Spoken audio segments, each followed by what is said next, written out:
আমি বলতে চাই যে আমাদের যারা ইন্টারিম রয়েছেন আপনাদের চিন্তা করা উচিত, যারা দিল্লিতে পালিয়ে গিয়েছে তারা প্লেনের ভিতরে জায়গা পেয়েছে, কিন্তু কাবুল থেকে যারা ওয়াশিংটনের উদ্দেশ্যে রওনা দিয়েছিল তাদের সকলের জায়গা কিন্তু প্লেনের ভিতরে হয় নাই।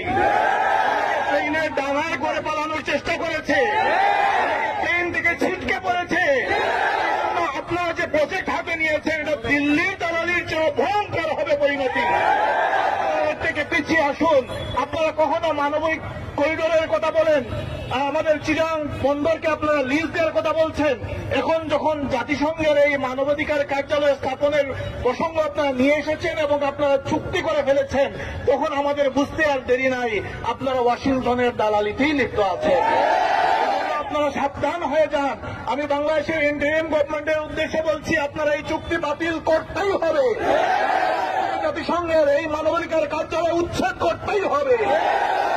মানবাধিকার শিক্ষা দিতে পারে না, সমগ্র বিশ্বে অস্থিরতা অশান্তি লাগিয়ে রেখেছে। শুধু মানবাধিকার শিক্ষা দেওয়ার ন্যূনতম কোনো অধিকার তারা রাখে না। আলহামদুলিল্লাহ রাব্বিল আলামিন।